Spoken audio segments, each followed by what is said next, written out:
So great and so powerful for us to get together in a way like this on campus on a regular basis. And so I'm just glad that you chose to be here. And so I'm also glad that we're starting this new series. I'm so excited for what God has for us and what the different speakers that we have lined up. I got a few other ones lined up for the next few weeks that you get to look forward to.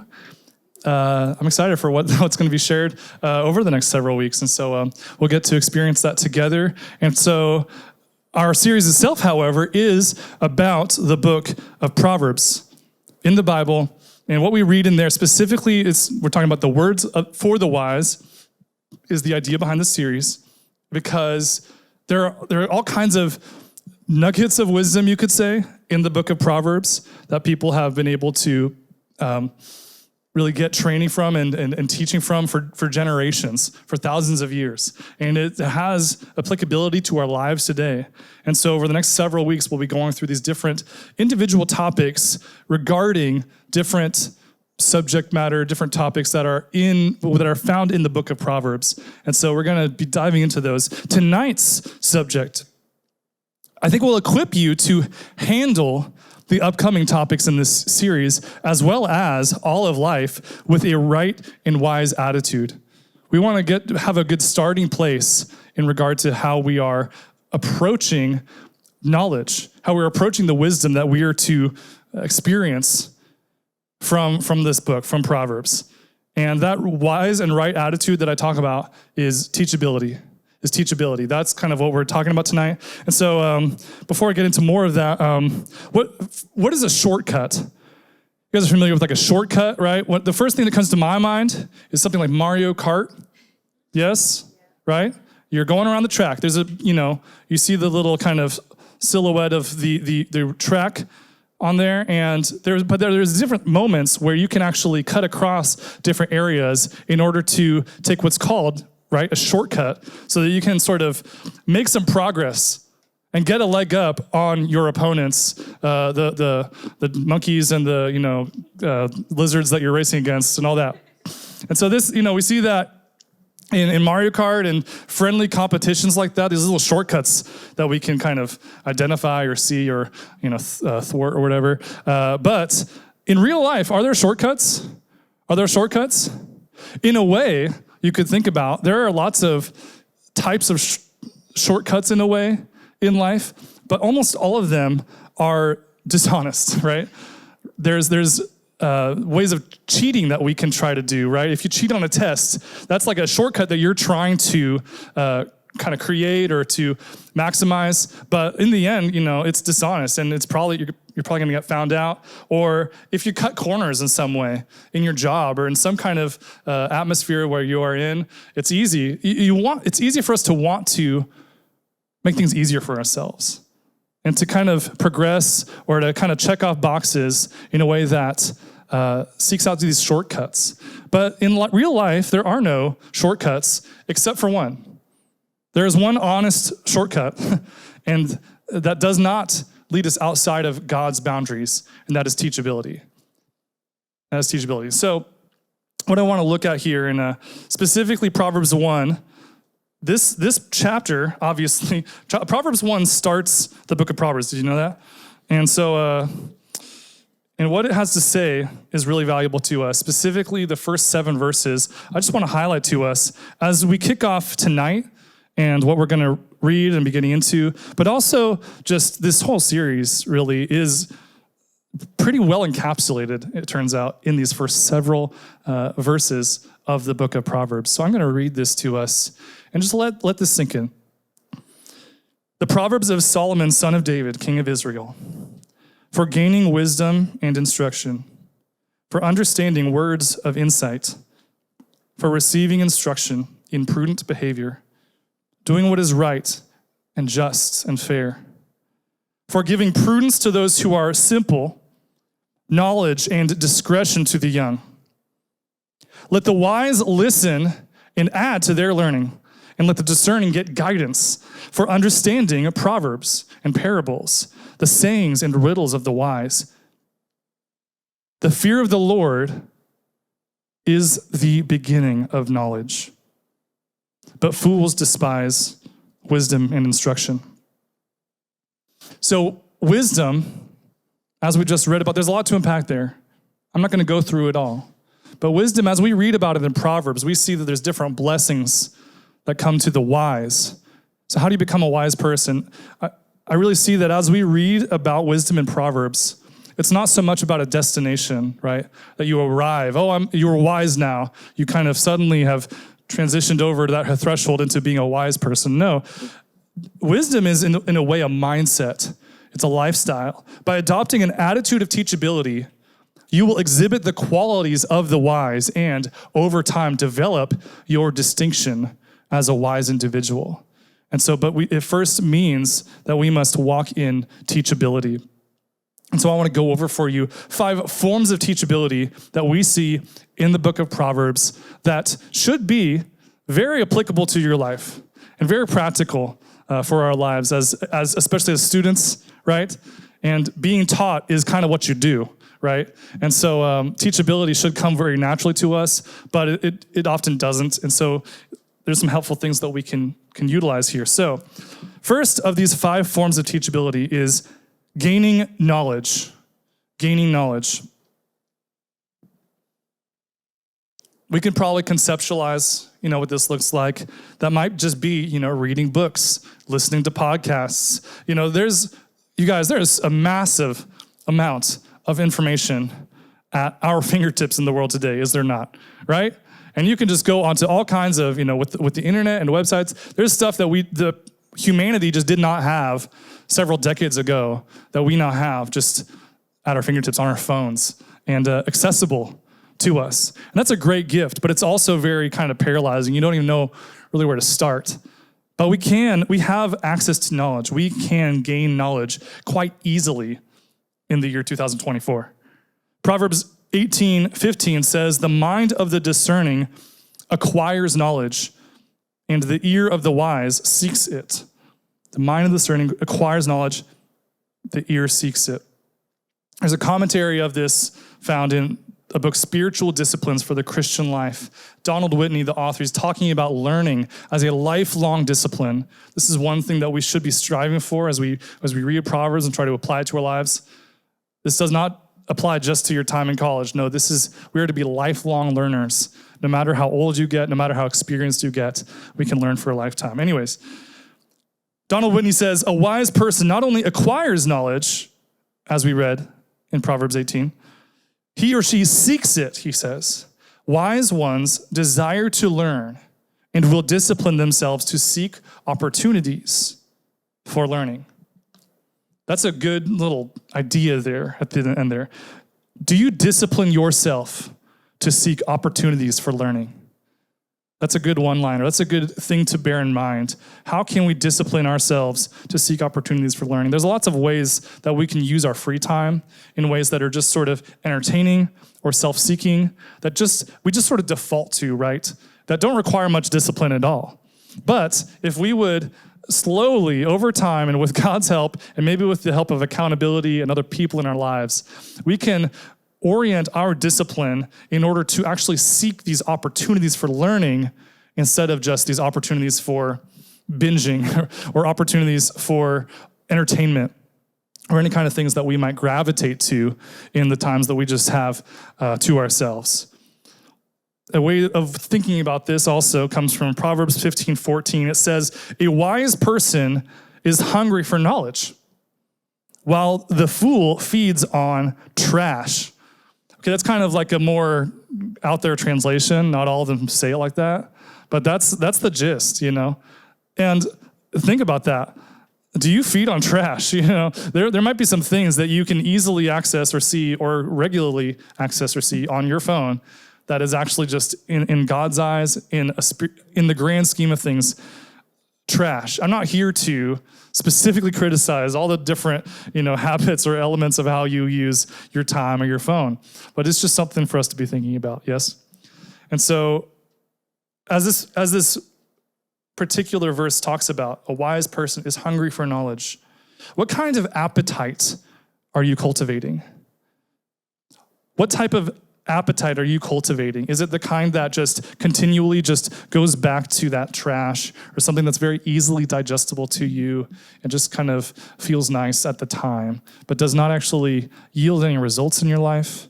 Or can you slowly build that discipline into your life that actually cultivates an appetite that seeks knowledge, seeks good things? What are you going to feed on by default? There is significance in what we choose to consume.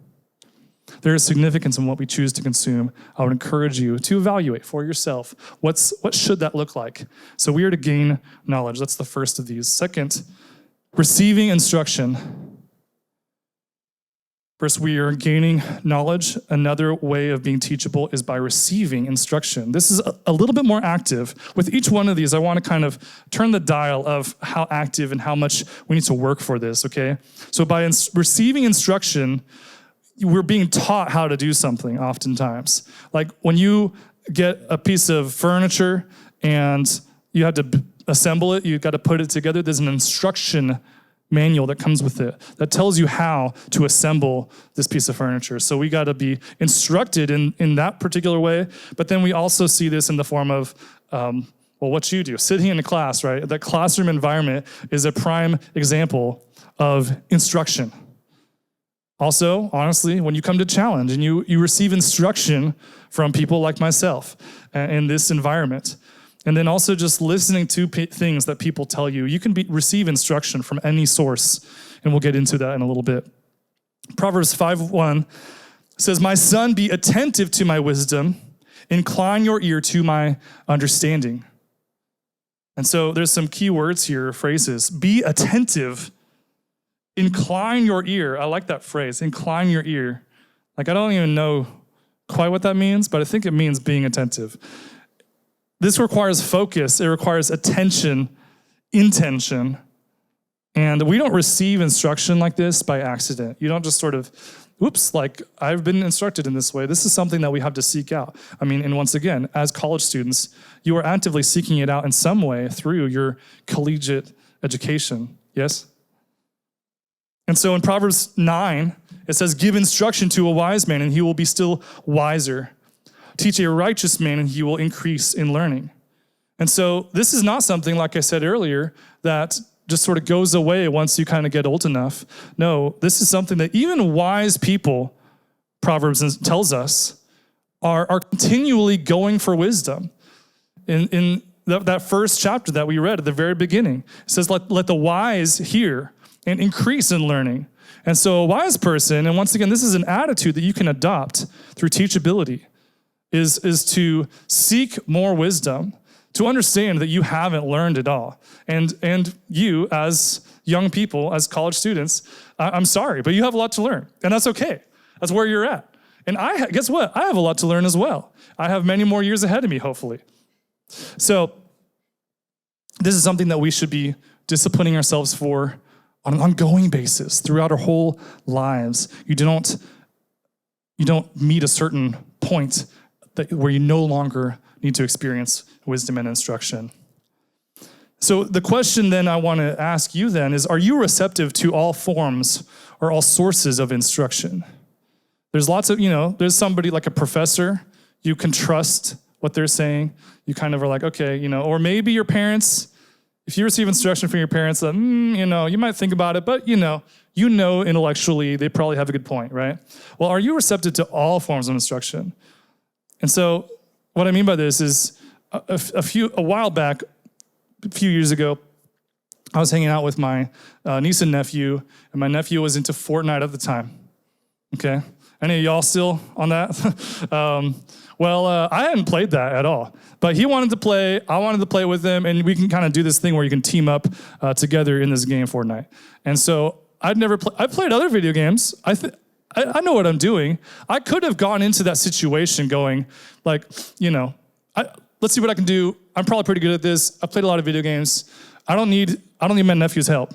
But no, I was trying to kind of gain and receive his instruction throughout this whole time. We're trying to win and like kill these different guys. I don't know how to like build those little platforms, you know what I'm talking about, on the Fortnite. Or I was instructed by my nephew about how like the different colors of weapons make it like have to do with the value of that weapon, right? Or there's different kind of pickups that you can find around the map. There's different things that I don't know about this game that in this kind of silly, innocuous example, I was able to learn and receive this instruction from my 7-year-old nephew who knows a lot more about this, has a lot more expertise in the area of Fortnite than I did. There are people with expertise in an area beyond what you know, and you can learn from them. If you're too proud to receive instruction from someone who's younger than you, less educated than you, someone you don't respect very much, or is somebody who's simply unappealing to you, then you will deny yourself opportunities to grow and progress and succeed. And so consider that, and consider, to whom are you teachable? That's actually this quote that from this guy, Harold Bullock. He says, to whom are you teachable? If you're really teachable, the person who's instructing doesn't have to be famous, just right. That's plenty adequate. As long as the person's right, then you can receive instruction from them. There are people who are right about certain things who can instruct you if you're humble enough to accept it. Gain knowledge, receive instruction. Third, making observations. Making observations is a third way that we can be teachable. Now, in order to make observations, you must cultivate eyes that are aware and a mind that's able to discern situations accurately. And so what we're talking about here, once again, we're kind of turning up the dial a little bit. You got to be a little bit more intentional and focused, specifically on your environment. We need to be available and ready to learn from our environment. And what I'm talking, this may seem very abstract and kind of weird. This particular passage from Proverbs that I'm about to read really shines a light on this. Just 5 verses that are extremely instructional for our lives. So I want to read it to you. Proverbs 24:30-34. I went past the field of a slacker and by the vineyard of a man lacking judgment. This author, he's just walking by. He's just going on his way. I went past this field, and he goes on. Thorns had grown up everywhere. Thistles had covered the ground, and the stone wall was broken down. I observed and took it to heart. I looked and received instruction. A little sleep, a little slumber, a little folding of the hands to rest, and poverty will come upon you like a robber, and need like a bandit. See what happened here? See what happened here? There's a person who was just walking along, doing his thing. We don't even see the person whose field this is. All he sees is just a field, and something's wrong. There's all these thorns. It's just in disarray. And he specifically says it was the field of a slacker. And so we see here, okay, we can connect the dots of, okay, if somebody who is lazy, someone who's a slacker, the result is this, he eventually concludes poverty and this disarray for his field, for his things that God has entrusted to him.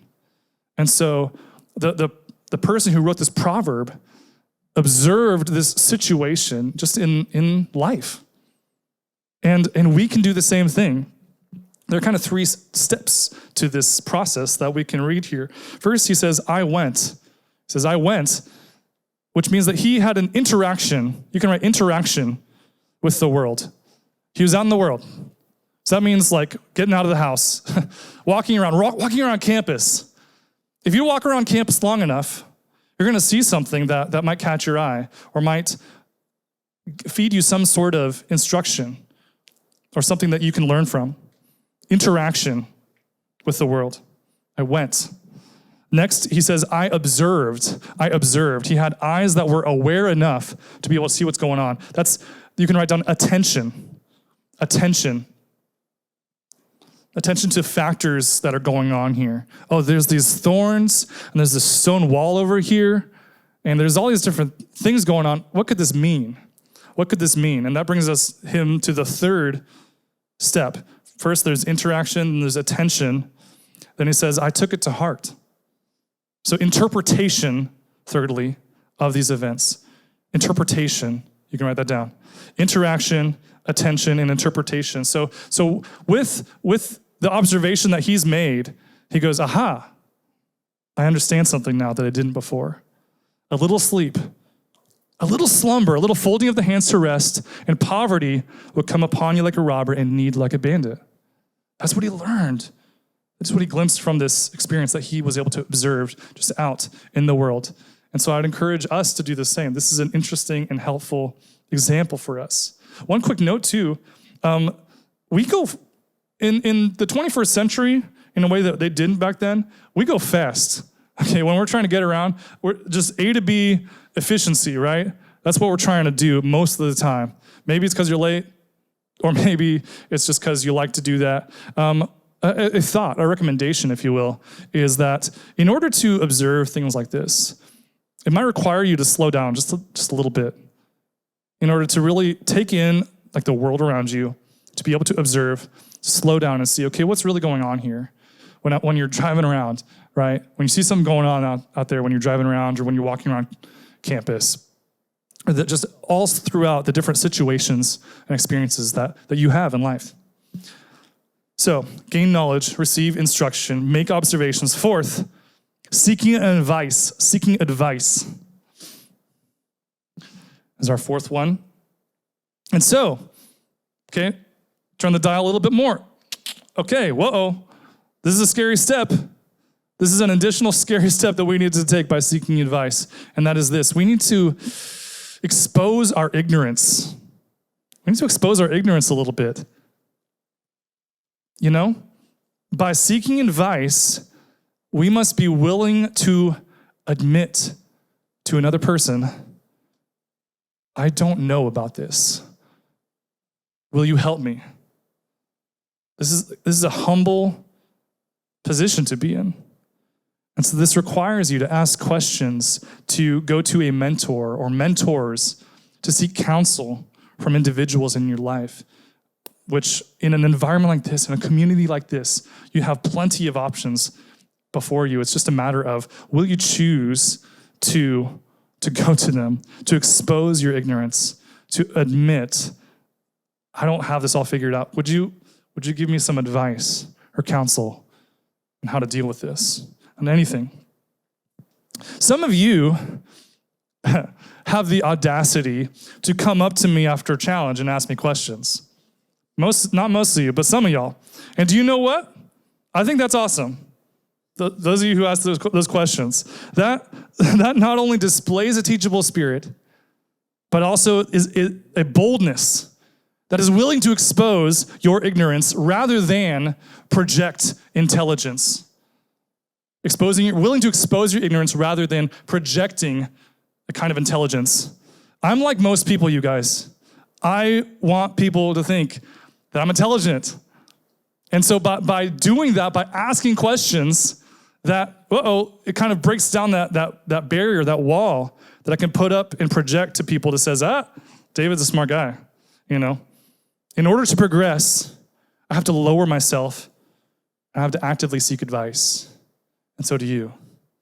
Proverbs 12:15 says, the way of a fool is right in his own eyes, but a wise man listens to advice. If you go about your life with all the big decisions that you're going to have to make, if you do that without seeking counsel from others, then you're implicitly declaring, I've got this. I don't need your help. My way is right in my own eyes. This is arrogance. This is foolishness. Don't be like this. Proverbs warns us against this attitude. The way of a fool is right in his own eyes. So be careful of this temptation to believe instinctually that what you have going on, what you have figured out, what you have planned is the right path to take. And maybe it is, but there's still value in us seeking that advice, seeking that counsel from people who can instruct us, who can help us.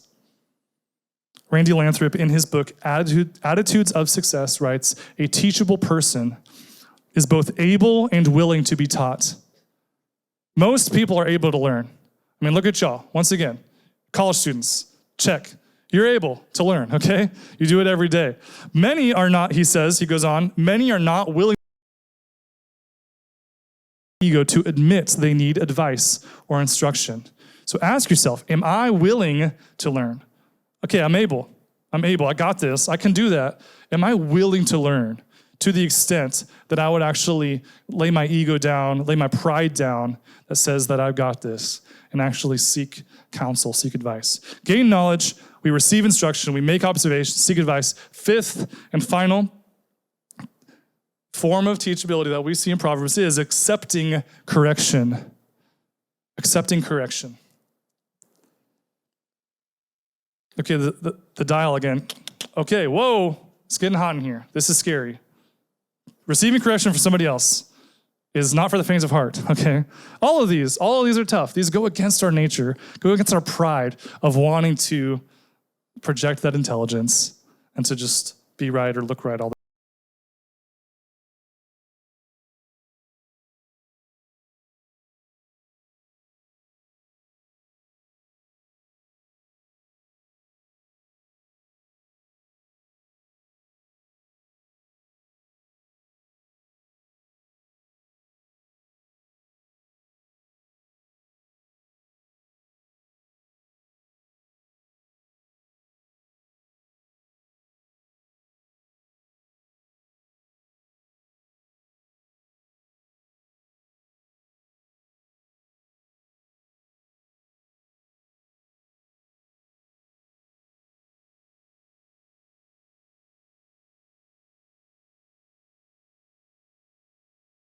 In the book of Proverbs, it says, you can do this, you can do this. There's two paths. Which will you choose? And so we see two seemingly obvious things. Okay, well, let's see. I don't want to be stupid, but I actually want to love knowledge. I want to have knowledge. I guess I better love discipline. But once again, this is not something that naturally comes easily to us. But there might be instances. There will probably be instances especially when you're in like a godly community of people who are actually trying to help you and actually like have the boldness and the courage to approach you about something that you've screwed up. And you can actually take the opportunity to respond to that correction in love and grace and seeking to improve upon this and seeking to take their advice to heart. Like that's a gift of God to have that in a community like this.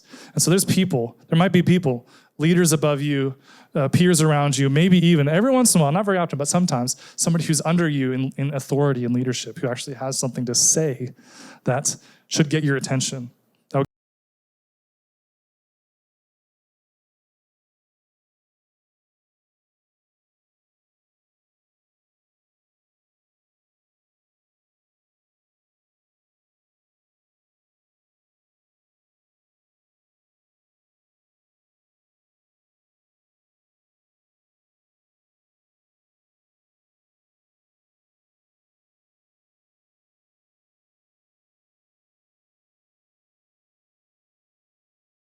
Summer with together. We got jobs and got a bunch of training, and some really cool stuff happened that summer. I was also appointed as a small group leader for like the first time, and I was like, whoa, what's going on? So there was a lot going on there. It was really exciting, and one of the first things that the leader, Neil, his name is, it's the guy named Neil, is a very intimidating figure.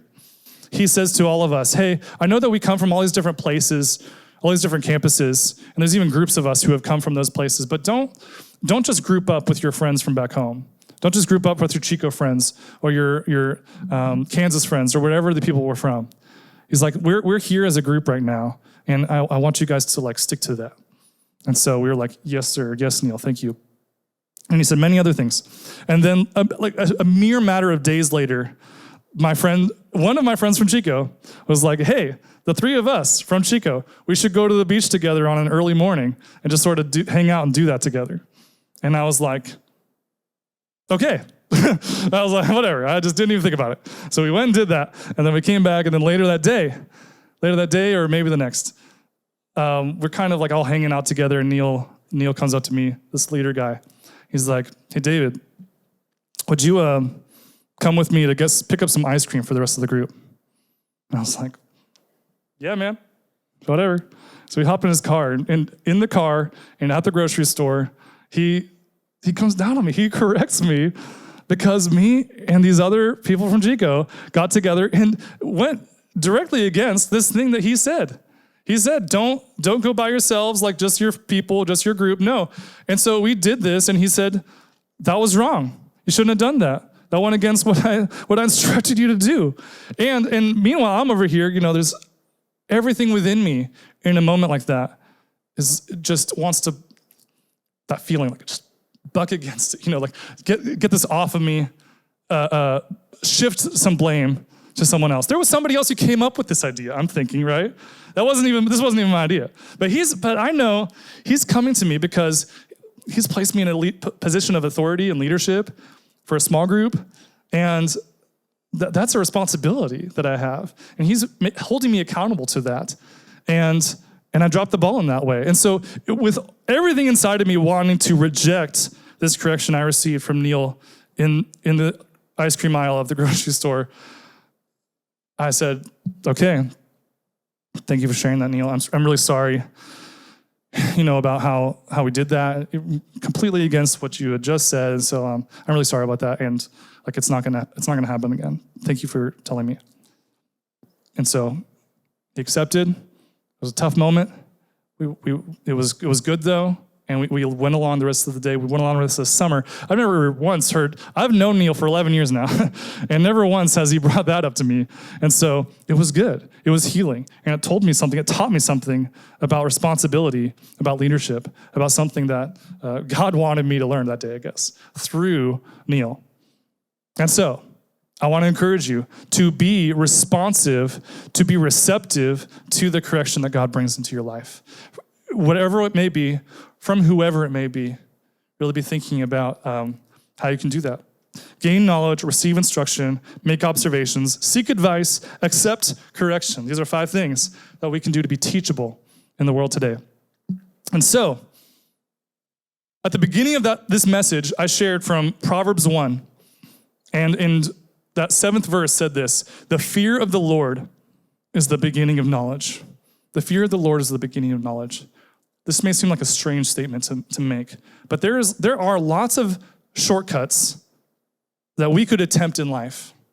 Lots of shortcuts that we could try to just cut corners and make things a little bit easier for us, and different ways that we want to carelessly defy God's authority in our lives through these different shortcuts that we want to experience. But by fearing the Lord as the beginning of knowledge, we want to reject, as God's people, those temptations to seek out those means of making things a little easier, cutting around something. God set up a framework within which life works.